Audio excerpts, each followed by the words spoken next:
겁니다. 자, 오늘 할 것 중에 제일 중요한 건 5번이야. 5번이야. 근데 5번을 설명하려면 운동량이 뭔지 알아야 되고 충격량이 뭔지 알아야겠지. 그래서 운동량의 정의하고 충격량의 정의 정도만 알면 끝납니다. 그래서 오늘 운동량이 뭔지 설명하고 운동량의 특징 설명하고 충격량 설명하고 충격량과 운동량의 관계 설명하면 강의가 마무리되어 간다 생각하면 됩니다. 자, 어떻게 흘러갈지 예상이 좀 되죠? 좋아요. 우리 히터를 쭉 끄고 혹시 추우면 얘기해주세요. 이제 너무 더우면 알죠? 5분 안에 잠드는 신기술을 보게 됩니다, 여러분들. 많이 봤어요, 쌤이. 자, 시작하자. 바로 이렇게 떨어지는 애들 봤어. 자, 이제 운동량부터 설명할게요. 운동량. 쌤이 신기하게 운동량을 어떻게 설명하면 좋을까를 항상 고민하거든요. 이런 게 운동량이거든? 운동하고 있는 물체. 질량이 만약에 2kg짜리 물체인데 2m/s로 운동을 하고 있다. A라는 물체가. 그러면 운동하고 있는 물체니까 우리가 떠올릴 수 있는 건 운동에너지. 그죠? 운동에너지. 중학교 때 배웠던 운동에너지 개념으로 설명할 수 있겠네. 2분의 1 mv제곱. 에너지가 얼마인지 설명할 수 있겠네요. 질량도 나와 있고 속도도 나와 있으니까. 근데 문제는 뭐냐면 제가 왜 저렇게 운동하고 있는지에 대해서 원인, 왜 저렇게 운동하고 있지에 대해서 명확히 설명할 수가 없습니다. 생각해봐. 얘를 정지하고 있는 녀석을 아주 커다란 힘으로 빵 밀어서 이 속도를 만들 수도 있겠죠. 두 번째, 아주 작은 힘으로 계속 밀어서 저 속도를 만들 수도 있겠죠. 또는 엄청 빠르게 달려오던 녀석이었는데 앞에서 살짝 밀어서 이 속도로 줄여놓은 걸 수도 있겠죠. 힘을 도대체 어디서 가했는지, 얼마나 큰 힘을 가했는지, 얼마만큼의 시간으로 가했는지 도저히 알 수가 없습니다. 이해돼요? 그래서 명확하게 이게 왜 이렇게 운동하는지를 설명할 수 없기 때문에 그냥 그 즉시 이거만 딱 봤을 때 얘는 현재 이렇게 운동하고 있다라는 것을 하나 더 물리량을 만들었다라고 생각하면 좋을 것 같아요. 현재는 이렇게 운동해. 현재 운동하는 녀석을 운동에너지 외에 운동량이라는 개념을 하나 더 추가했다 생각하면 됩니다. 우리 입장에서 어때요? 운동량이라는 물리량이 하나 더 추가됐으니까 좀 짜증나죠? 그래서 따라합니다. 미안해요.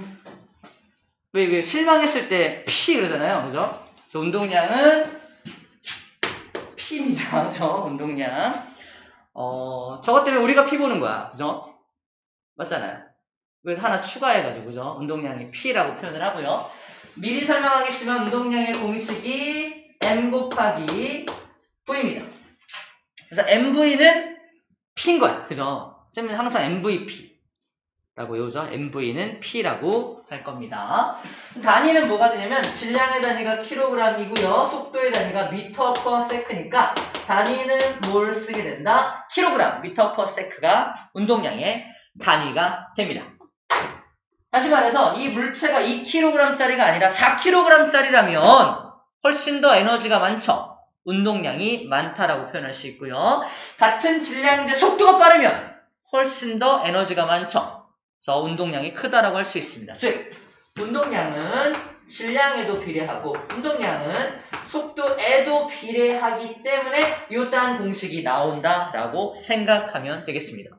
우린 또 외워야 되니까 뭐 한다? 우리가 P 본다. P다. P가 운동량이라는 거 기억을 하면 좋겠습니다. 자, 영어 단어 약자겠죠? P가 MV다라고 기억을 하면 되겠어요. 오케이. 운동량 공식 소개한 겁니다. 끝났어요. 이게 운동량이야. 운동량입니다. 자, 운동량이고요. 운동량의 변화량 얘기를 좀 할 건데 이렇게 해볼까? 다시 그려볼게요. 2kg짜리 물체가 2m/s로 운동하고 있다면 이 A라는 물체의 운동량은 얼마인가요?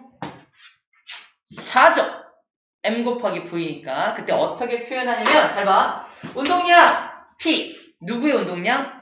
A라는 물체의 운동량 PA. 그죠? PA는 질량 2kg 곱하기 속도 2m/s이므로 4kg/m입니다. 라고 써주면 됩니다. 운동량이 4예요. 운동량이 4입니다.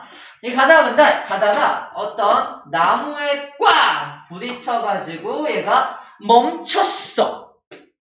멈추면 질량이 바뀌나요? 안 바뀌죠? 질량이 바뀔 이유는 없죠. 질량은 똑같이 2kg인데 속도가 빵이 되죠. 속도가 빵이 되면 이 운동량이 어떻게 돼요? 운동량이 빵이 되죠. 그죠? 빵 맛있겠다. 빵이 되죠. 운동량이 다 어디 갔냐고? 사라졌죠. 자, 이 사라진 운동량을 4였다가 빵이 되었으니까 운동량의 변화량을 델타 P라고 쓰면 델타 P. 델타라는 뜻이 변화량이라는 뜻입니다. 자, 델타 P가 얼마다? 4네요, 4. 델타 P가 4죠. kg m/s가 운동량의 변화량이라고 할 수 있습니다. 운동량의 변화량을 구하는 방법은요, 나중 운동량에서 처음 운동량을 또 빼주면 되겠죠? 운동량의 변화량을 구할 수가 있습니다. 그죠? 저렇게 구하면 되겠죠? 그죠? 자, 이제 운동량 변화량이 있다가 다른 걸로 막 변신을 할 거예요. 자, 잘 보세요. 이 녀석이 변신할 거야. 아직 안 할 거야. 자, 운동량 변화량을 소개했고요. 자, 1번은 그럼 됐어요. 이 정도면 운동량에 대한 건 충분히 설명했습니다. 우리 3개의 중요한 것 중에 하나 끝났습니다. 자, 운동량 보존 법칙이 뭔지 바로 설명할게요. 운동량 보존 법칙.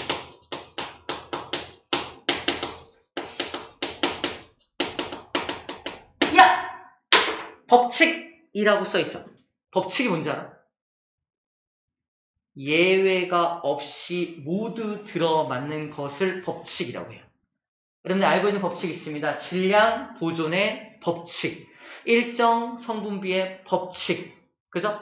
아보가드로의 법칙, 모든 법칙들은 예외가 없어요. 얘도 마찬가지야. 그 어떤 운동량에 관련된 것이 나오더라도 운동량이 보존된다는 건 변함이 없어. 법칙이야. 보여줄게요. 예를 들어서 A라는 물체와 B라는 물체가 나란하게 가고 있는데 질량이 2kg짜리 물체고요. 얘도 2kg짜리 물체인데 얘는 1m/s로 가고 있고 얘는 4m/s로 가고 있어요. A라는 물체와 B라는 물체는 곧 어떻게 될까요? 곧 꽝! 충돌하겠죠. 운동량 보존 법칙이 뭐냐? 설명합니다. 충돌하기 전에 두 운동량의 합은 충돌 후에도 같다. 곧 충돌할 텐데 충돌하기 전에 이 녀석의 운동량과 이 녀석의 운동량을 합친 값은 충돌 후에도 같다는 거. 구해볼게요. 충돌 전에 A의 운동량은 단위 생략 8이죠. B의 운동량은 단위 생략 2죠. 운동량의 합은 얼마야? 10이죠. 그죠? 충돌 후에도 두 녀석의 운동량의 합은 10이 되어야 한다라는 게 운동량 보존의 법칙입니다. 중간에 충돌이라는 말이 들어가죠. 충돌 전과 충돌 후에 운동량이 항상 보존된다라는 법칙이 운동량 보존 법칙이야. 시험 문제입니다. 꽝 충돌했더니 B라는 녀석은 질량 바뀌나요? 충돌했다고 질량 바뀌는 거 아니죠. 슝슝. 그래서 이 녀석이 얼마로 갈까? 이 녀석이 4m/s로 증가했다라고 칠게요. B가. 문제입니다. 그럼 A는 어떻게 되었을까요가 문제입니다. A는 어떻게 됐을까? 운동량 보존 법칙에 의하면 봐봐. B라는 녀석의 운동량이 얼마로 바뀌었어? 이 녀석이 8로 바뀌었지. 그러므로 A의 운동량은 무조건 2가 되어야 합니다. 왜? 합친 값이 10이 되어야 함으로. 그게 운동량 보존 법칙이라며.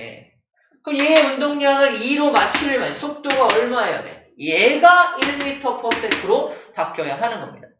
이런 거죠. 뒤에서 4로 오던 녀석이 꽝 충돌하더니 1로 가고 있는 거죠. 1인가요?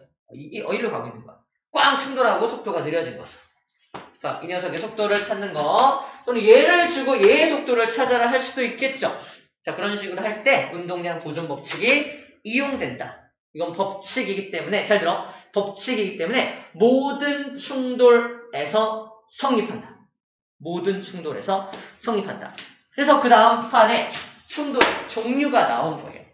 설명 거의 끝났습니다. 충돌의 종류를 지금부터 소개할 건데, 모든 충돌에서 저 법칙은 성립하겠네요. 그죠? 모든 충돌에서 저 법칙은 성립하게 될 겁니다. 자, 좀 특이한 예를 하나 들어볼게요. 특이한 예. 선생님하고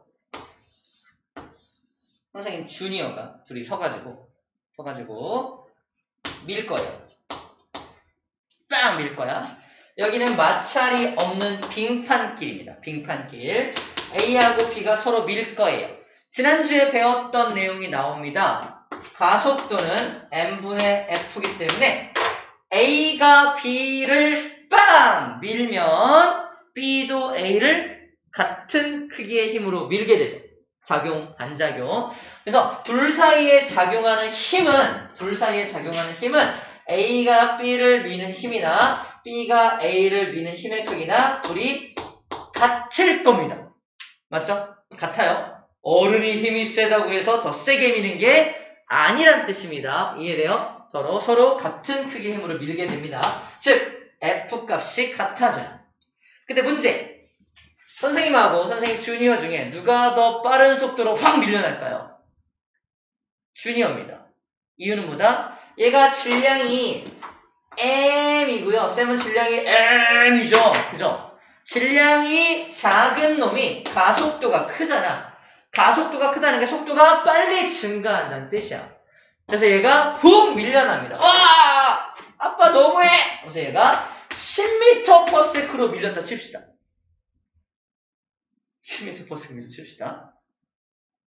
질량을 비교해 볼게요. 선생님은 한 60 정도가 되고요. 주니어는 한 30 정도 된다고 칠게요. 질량을 설정했습니다. 자, 60kg, 30kg일 때 문제입니다. 내가 밀려나는 속도는 얼마일까요가 문제입니다.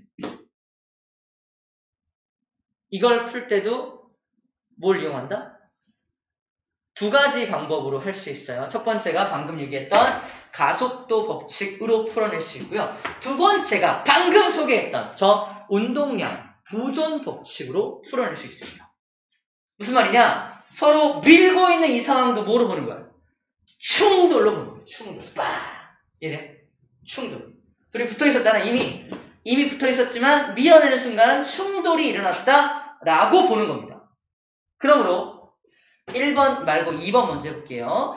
충돌하기 전에 얘도 멈춰있고 얘도 멈춰있으니까 두 녀석의 운동량이 합이 얼마예요? 0이죠. 그 얘기 안 했네. 운동량은 질량 곱하기 속도니까 운동량도 역시 뭘 가진다? 방향성을 가집니다. 운동량이 오른쪽 방향으로 운동하는지 왼쪽 방향으로 운동하는지를 따져준다는 얘기입니다. 예를 들어서 오른쪽 방향을 플러스라고 한다면 왼쪽 방향을 마이너스로 설정을 해주는 거예요. 잘 봐. 그러면 충돌 전에 실제로 계산을 해보자.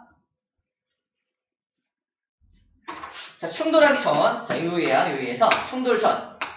충돌하기 전에 두 녀석의 운동량의 합, A와 B의 합은 0이죠. 그러므로 충돌이 일어나고 나서도 두 녀석의 합은 0이 나와야 하는 거죠. 근데 우리 주니어의 운동량은 얼마야? 300이죠. 300 보여요? 300입니다. 오른쪽 방향 300이니까 플러스 300이라는 운동량을 가지게 됩니다. 나의 운동량은 얼마여야 0이 나오냐는 얘기예요. 반대 방향이니까 마이너스가 들어가겠죠. 속도가 얼마여야 됩니까? 300 나오려면 6, 5, 30, 5m/s면 된다는 얘기예요. 내내 속력은 5m/s가 되어서 나의 운동량은 마이너스 300이 들어가서 0이 떨어지게 되는 겁니다.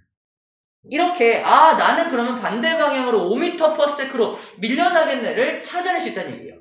운동량 보존 법칙으로. 이해돼요? 충돌 전 운동량이 0이었으니까 충돌 후의 운동량의 합도 0이라는 사실을 이용해서 푸는 방법입니다. 자, 지난 시간에 배웠던 방법 A는 n분의 F로도 풀어볼까요?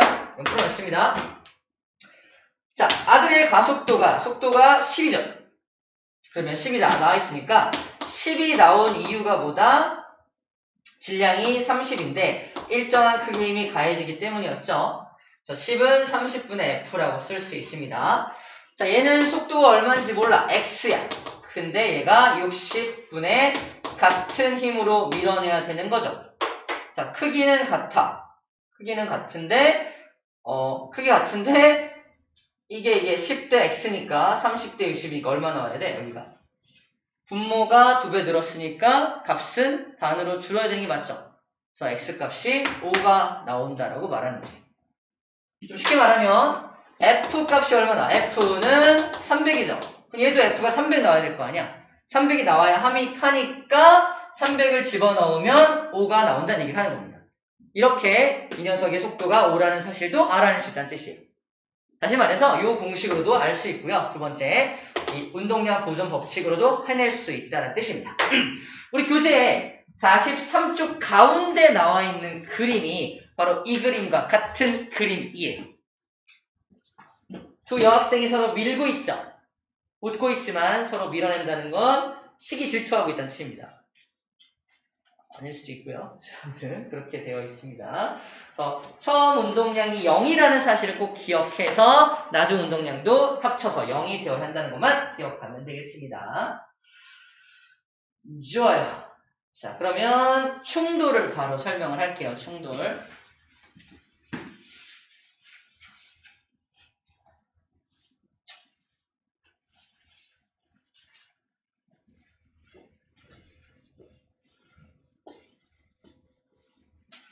충돌은 그림을 좀 볼게요. 봐봐요. 충돌의 종류. 충돌은 이 두 가지 종류가 있습니다. 그러면은 첫 번째가 탄성 충돌이라는 게 있고요. 비탄성 충돌이라는 게 있어요. 완전 비탄성 충돌. 이 탄성 충돌은 약간 당구공 같은 거를 생각하면 돼요. 땅! 만나가지고 완벽하게 힘을 교환하는 거, 이걸 이제 탄성, 완전 탄성 충돌이라고 불러줍니다. 자, 저기서 좀 M과 V로 나와 있는데, 확대해볼게. 무슨 말이냐면, 왼쪽의 녀석이 둘이 질량이 똑같은데 얘가 V1으로 오고 있고요. 얘는 V2로 오고 있다? 속도가 서로 달라. 다른데 딱! 충돌하고 나서 반대로 빡! 갈 거 아니야. 반대로 갈 때 속도를 교환해요. 내가 V1으로 오다가 딱 뒤로 밀릴 때는 V2로 밀려나고요. V2로 오던 녀석은 딱 부딪히고 V1으로 밀려납니다. 이러한 충돌을 완전 탄성 충돌, 완전 탄성 충돌이라고 말해요. 당구 쳐본 사람 있나요? 당구 쳐본 사람? 쳐봤어요? 이런 경우 있나요? 앞에 당구공이 있는데 뒤에서 당구공을 가지고 딱 쳤더니 내가 친 당구공이 가서 앞에 당구공을 딱 맞추더니 내 공은 딱 멈추고 얘가 뿡 나가고. 그죠? 그게 이거야. 완전 탄성 충돌입니다. 얘가 가지고 있던 속도가 빵이 되면서 빵이었던 녀석이 빵 나가는 거야. 빵이 몇 개 나오는 거야. 그래서 속도가 완벽하게 교환되는 충돌, 완전 탄성 충돌이 되는 겁니다. 자, 이런 충돌. 중요한 건 이런 충돌에서도 운동량 보존 법칙을 성립한다, 안 한다? 한다. 법칙이니까. 그죠? 자, 두 번째, 완전 비탄성 충돌은요. 자, 봐봐. 뒤에서 쭉 날아오던 게 꽝 부딪힐 거 아니야? 부딪혀서 한 덩어리가 돼서 날아갑니다. 한 덩어리가 돼서. 속도가 같아지죠. 이렇게 붙어서 나가는 경우가 이제 완전 비탄성 충돌이에요. 완전 비탄성. 완전 탄성하고는 반대죠. 완전 비탄성 충돌. 한 덩어리가 돼서 날아가는 것을 완전 비탄성이라고 합니다. 예를 들어 이런 거예요. 앞에 고무차륵 또는 차륵 같은 게 있고요. 뒤에서 공을 던져가지고 빡 부딪혀가지고 같이 붕 날아가고 있는 모습을 상상해주면 됩니다. 하나 한 덩어리가 돼서 날아가는 모습이 되겠어요. 밑에 하나 더 있습니다. 그냥 비탄성 충돌이라고 하나 더 있죠. 비탄성 충돌은 완벽하게 속도를 교환하는 게 아니라 뒤에서 꽝 부딪혀서 약간 떨어지면서 속도가 다르면서 가는 건데 약간 좀 뭐가 에너지 누수가 좀 있는 걸 또 완전을 빼고 비탄성 충돌이라고 해요. 자, 정리하면 이래요. 우리 세 가지 충돌을 소개하고 있는데 이 세 가지 충돌 모두 운동량 보존 법칙은 성립한다. 근데 체크하세요. 완전 탄성 충돌은 속도를 완벽히 교환하죠. 특별한 충돌이기 때문에 걔는 모두 보존되냐? 체크. 어디 갔냐? 운동 에너지도 보존이 됩니다. 얘는 운동량과 운동 에너지가 모두 보존되는 게 완전 탄성 충돌이에요. 탄성 충돌입니다. 얘는 체크만 할게요. 운동량만 보존된다. 얘도 운동량만 보존된다. 그죠? 셋 다 운동량은 보존된다라고 써있지만 운동 에너지까지 보존되는 건 저 자식밖에 없다라고 얘기하고 있는 겁니다. 나머지는 에너지까지는 보존이 안 돼. 이제 문제 풀다 보면은 실제 그 에너지를 구해서 진짜인지 아닌지 구별하는 문제가 나옵니다. 진짜로 보존이 안 되네. 충돌하고 나니까 에너지가 좀 사라졌네. 이거 확인할 수 있는 게 있어요. 근데 구해봤더니 충돌 전과 충돌 후에 운동량 당연히 보존되고 운동 에너지까지 보존되고 있네. 이거 뭐지? 이거 완전 탄성 충돌이구나. 에너지까지 보존되는 걸 확인해서 이거 충돌의 종류를 예측할 수 있게 된 겁니다. 자, 이럴 때 쓰는 게 충돌에 대한 이제 종류 설명할 때 이런 얘기를 하는 거예요. 자, 여기까지가 운동량 보존에 대한 6가지 내용이고요. 하나만 더 하고 문제를 좀 풀어 볼게요. 바로 42쪽 그래프입니다. 바로 이 그래프. 봐봐, 이 그래프가 X축에는 시간이 써있지만 Y축에 뭐 써있어요? 운동량 써있죠. 처음 보는 그래프입니다. 운동량 시간 그래프예요. 운동량 시간 그래프. 운동량 시간 그래프에서 자, 우리 똑같아. 그래프 분석할 때 직관적으로 보이는 거 읽어볼게요. 시간이 1초일 때 운동량이 이만큼이야. 2초일 때 운동량이 이만큼이야. 3초일 때 운동량이 이만큼이네. 뭔 소리죠? 질량이 증가하는 건 아닐 거 아니야. 운동량 공식에 의해서. 이 물체는 질량은 일정하지만 운동량이 증가하고 있다는 건 속도가 빨라지고 있네 라는 걸 느낄 수 있어야 합니다. 운동량이 시간이 가면 돼서 점점 증가해 속도가 빨라지고 있네 라는 걸 볼 수 있다는 거예요. 자, 두 번째, 숨어있는 의미가 있는데 얘는 뭐가 숨어있냐? 바로 첫 번째 1번 기울기에 숨어있는 의미가 있습니다. 기울기. 잘 봐. 기울기에 어떤 의미가 숨어있냐면 결론부터 말하면 알짜 힘이에요. F입니다. 기울기가 F야. 네? 기울기가 F야. 왜 기울기가 F인지 지금부터 증명합니다. 보세요. 기울기가 F인 이유가 뭐냐면요. 이거 뭐냐면 자, 기울기란 X분의 Y죠. X가 뭐야? 시간이죠. Y는 뭐죠? 운동량의 변화량이죠. 맞죠? 델타 P입니다. 운동량의 변화량을 다른 말로 뭐라고 쓸 수 있냐면 델타 MV라고 쓸 수 있는 MV가 P니까 단위 시간 동안의 운동량의 변화량이라고 쓸 수 있죠. 이거를 살짝 변형해서 이렇게 쓸 수 있나요? 질량 곱하기 델타 V T 그놈이죠. 델타 V만 살짝 옮긴 거야. 그리고 나서 뒤에 걸 묶어 이렇게 T분의 델타 V 많이 보던 거죠. 단위 시간 동안의 속도의 변화량 뭐였죠? 가속도예요. 얘가 가속도예요. 그럼 뭐야? MA죠. 그래서 이게 F라고. 됐나요? 그래서 이 기울기를 쫙 분석해봤더니 이게 결국 MA야. MA죠. MA죠. 그래서 MA니까 F가 나온다. 그래서 기울기가 곧 알짜 힘이다. 다시 말해서 얘가 왜 자꾸 속도가 증가하지? 기울기만큼의 알짜 힘이 가해지고 있으니까 라고 구해낼 수 있는 겁니다. 알짜 힘이 얼마냐? 기울기 구하면 됩니다. 이렇게 운동시키는 알짜 힘이 얼마냐? 기울기 구하면 돼요. 어떤 의미인지 알겠죠?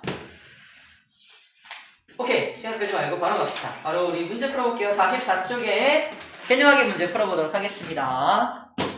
3번까지 끝냈어요.